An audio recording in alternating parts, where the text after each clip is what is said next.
sih pesantren itu berbuat untuk bangsa Indonesia gitu. Mereka jadi polisi kan juga kebanyakan karena berkahnya pesantren.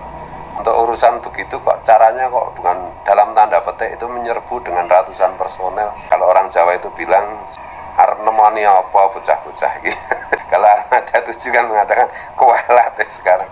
Ternyata kan Polresnya Jombang, Kapoldanya Jatim dan lain-lain kan sekarang kan bagian dari yang dibersihkan oleh Jenderal Listio Sigit Kapolri untuk membersih-bersih kepolisian.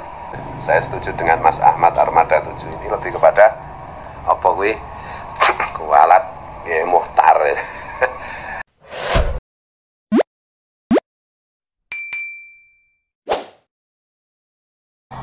Tentang pondok pesantren dan tarekat Sidikiyah. Saya tahu pondok pesantren dan tarekat Sidikiyah itu udah agak lama, tapi karena satu dan lain hal ya saya belum bisa mengkonfirmasi secara lengkap atau meriset secara lengkap atau silaturahim dan lain-lain gitu.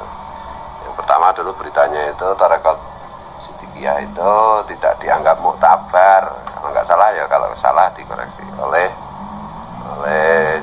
apa gue jenenge jamaah tarekat muktabaroh. Bagi saya itu ya sudah menimbulkan tanda tanya loh, kok nggak dianggap muktabar itu terus maksudnya apa dianggap tidak benar.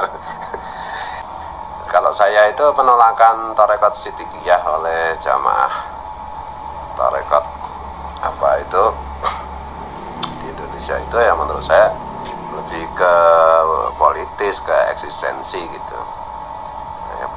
Dan itu ya menimbulkan pertanyaan aneh lagi, masa jamaah tarekat kok masih mikir eksistensi dan politik gitu.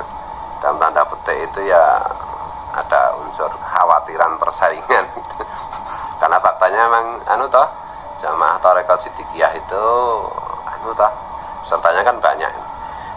Yang kedua, setahu saya pesantren dan jamaah tarekat Sidikiyah itu sangat nasionalis. Kalau bahkan dari nama pesantrennya aja kan Majma'ul Bahrain Hubbul Waton Minal Iman.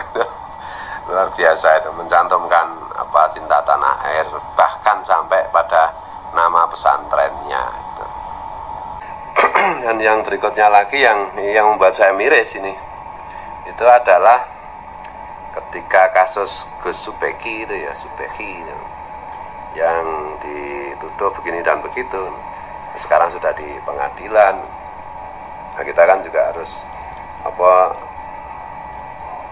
praduga tak bersalah ya, dan ini kan juga sudah masuk proses hukum, jadi ya biarkan hukum yang berbicara gitu. Nah itu waktu menangani itu saya itu kan lihat berita itu. Yang pertama adalah bagaimana seorang Kapolres menghadap Kiai Muhtar ya, pendiri pesantren Sidikiyah itu ya, Mursyid Tarekat Sidikiyah itu. Bagaimana sikapnya seorang Kapolres Jombang seperti itu di depan orang yang sepuh gitu. Ya misalnya saya bukan pengikut tarekat Sidikiyah, bukan santri Sidikiyah. Kemudian saya bertemu dengan Kiai Muhtar itu ya, pendiri dan pemimpin pesantren Sidikiyah. Saya misalnya tidak percaya bahwa Kiai Muhtar itu misalnya itu pintar, ulama, hebat dan lain-lain. Tapi kan Kiai Muhtar itu sudah sepuh kan. Sudah lebih dari 80 tahun.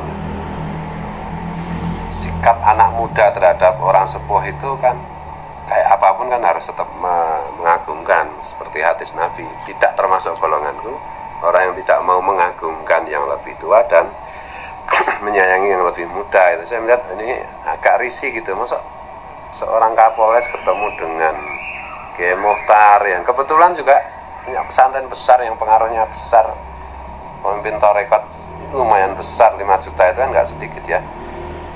Kok seperti itu?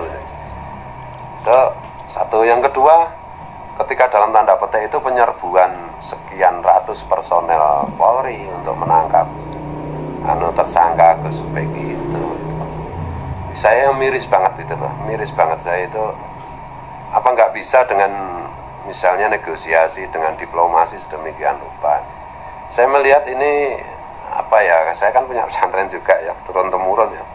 Yang tidak punya pesantren kan cuma bapak saya, ya mbak saya, kakek buyut saya dan seterusnya, dan itu sampai konon katanya sampai anjing Sunan Ngampel itu semua punya pesantren.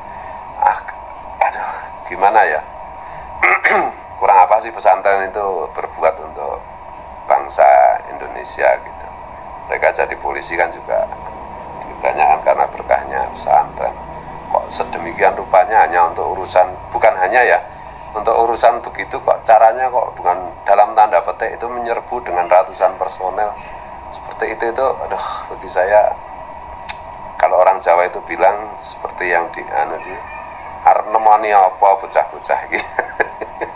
Kalau Armada 7 kan mengatakan kualat ya sekarang.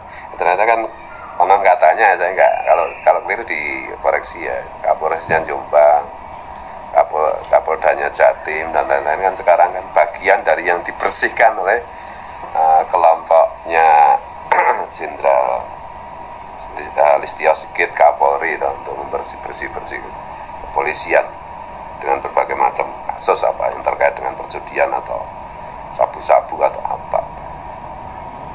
Jadi bukan kualat bukan karena mubalahnya kelompok itu, bukan kelompok garis keras mubalah.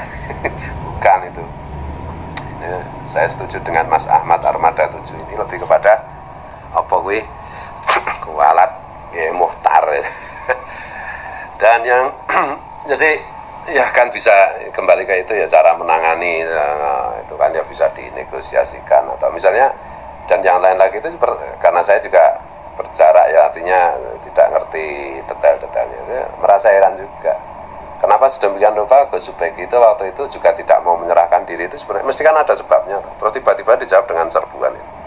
Saya percaya bahwa di institusi Polri itu baik, luar biasa. Tapi saya menangkap peristiwa itu adalah mesti ada permainan oknum di kepolisian yang dalam tanda petik ya mengayal di air keruh dengan bukti itu penyerbuan pesantren Sidikiyah. Yang berikutnya lagi adalah ketika ada salah satu oknum pengurus PBNU yang menyatakan bahwa Sidikiyah itu bukan NU. Itu bagi saya, wah ini politik lagi ini. Ya Sidikiyah itu mungkin itu tidak secara organisasi tidak aktif di NU, tapi kan secara kultural, secara ideologi, secara ajaran itu kan ya sama persis dengan NU. Kok dengan ini pesantren Sidikiyah itu tidak NU, bukan NU, ya Allah, kok begitu ya. Nah, ini saya waktu itu hampir ya gimana ya kok bisa begini. Yang berikutnya lagi itu ada oknum Depak yang pada saat itu sempat menutup pondok pesantren Sidikiyah. Jadi saya mulai agak, waduh ini saya harus bicara waktu itu. Waktu itu saya bilang sama teman-teman di pondok ini, di pesantren saya itu, ini kalau 1 bulan itu nggak dicabut itu Depak dalam menutup